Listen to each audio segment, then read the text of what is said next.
Good morning. Hmm.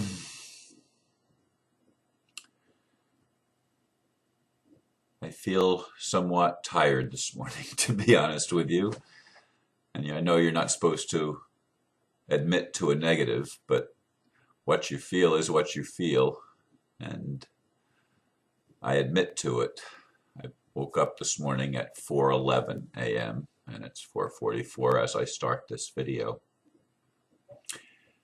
11s have been an important number in my life for a long time. I can't say when I first started becoming conscious of seeing 11s everywhere,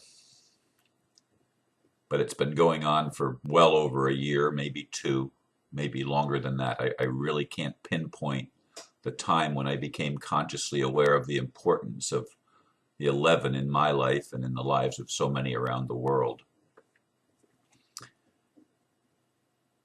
One of the writers or readers of, what do I even want to call them? One of the people who have been responding to my videos, one of my Facebook friends, is actually organizing a World Peace Day, a day of love on 11/11/11, November 11th this year, and asked if I would mention that. And so I'm actually going to call this a day of love 11/11/11. And I should have really started it on at a 3:33 time, but I didn't wake up that early this morning. They want to make 11/11/11 a day of world peace. And of course, that comes after October 28th, which is the day that the ninth wave ends, according to Carl Kalaman and Ian Lungold, and now a whole bunch of people's idea of when this ninth wave is going to end. And I sincerely believe that there will be many changes that will take place between now and then. So when I first received the invitation to join this 11/11/11 World Peace Day, Day of Love movement, I responded, let's make every day a day of love. And truly, that's what we need to do.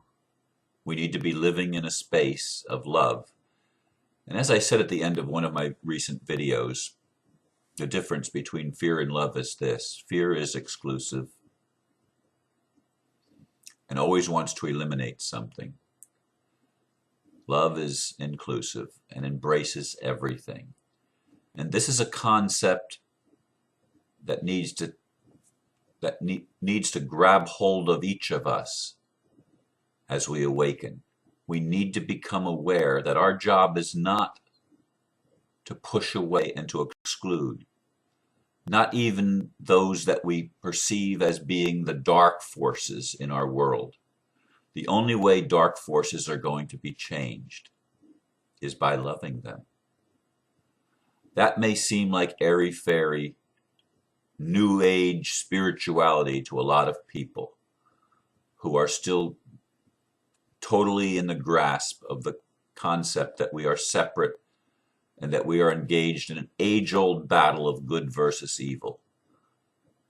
And we have had that paradigm dominate us for a long time, which, in my humble opinion, is why we see the world that we see, why we live in a world of total polarization, where each side is trying to win and gain an advantage over the other side. And I'm sorry, but that's not love. Someone wrote yesterday in response to one of the videos. I don't even know if it was yesterday's video, and it doesn't matter.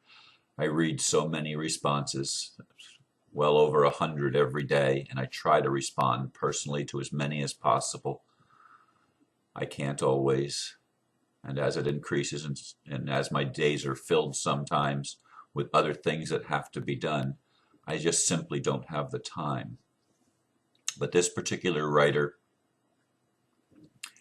thought that yesterday, oh, it was yesterday's video, thought that it was a negative to point out people taking back their power and reclaiming their sovereignty, that was somehow a negative thing. And if we keep focusing on that, we're keep going to be creating the same thing over and over again. And that concept is a New Age concept that I think has to be jettisoned out of our consciousness. Because, folks, let's face it, it's fine and dandy to focus on making 11/11/11 a day of love, and every day from now till then, and every day of our lives a day of love, and to focus only on the positive. And I certainly want to do that. I certainly want to uplift the positive. But I do not want to do it the way that we have done it for years, and that is by trying to ignore or avoid or deny what we perceive as the negative or the dark. There's this belief that if we don't look at it, somehow it will go away. If we just close our eyes and pretend it's not there, somehow it will no longer get any energy and it will just simply disappear of its own accord. That is airy-fairy stuff to me. I don't believe it'll happen that way. I don't believe it can happen that way. Again, love is the willingness to embrace the things that we don't like, the things that appear negative in our world and in our lives. There are literally millions upon millions, half the world's population, at least, probably way more than half of the world's population, lives in poverty. We need to be aware of that. We need to be cognizant of that. It doesn't make the poverty increase by focusing on it. It doesn't make justice increase by paying attention to that which is unjust in our world. In fact, by not focusing on the injustice, by not focusing on the problems, they just continue. At least that's how I perceive our history. That's how I see it. And so I ask you to make today a day of love in your own life.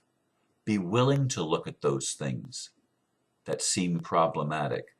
And I know a lot of people in my personal life that are going through tremendous struggles right now to hold it all together, financially and in many other ways. People that are faced with medical dilemmas, health problems, people that are lonely, people whose relationships are falling apart. They may be still in the relationship, but they're facing tremendous stress in the relationship.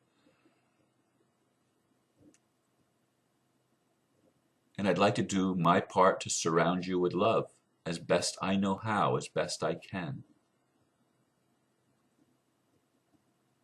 But I ask each of you to be willing to look at the situation and to find the gift in it. Make today a day of love, a day when you're willing to love that part of you, that situation in your life and in your world that you perceive, where you're willing to embrace that and recognize that a part of it is in you and represents you. Because that's what this whole unity thing is all about to me.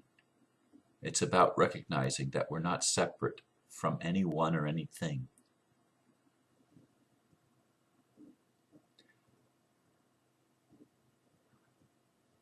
And I ask you to forgive me for not being as passionate as I sometimes feel. But I am passionate about it, even if and even when my emotional state personally is not running on high energy, as I feel right now. It's not. But I don't love any less when I feel down. I still acknowledge that I am all and in all, because I am part of the Creator. That's not blasphemy, folks. Even if we've been taught by our religions that it is not blasphemy. It is the reality of our being. We are love, and we can only transform our world by making every day of our lives a day of love. So I encourage you with that this morning. And I'm going to close once again by wishing each of you a wonderful day and saying namaste. God bless you. Thank you.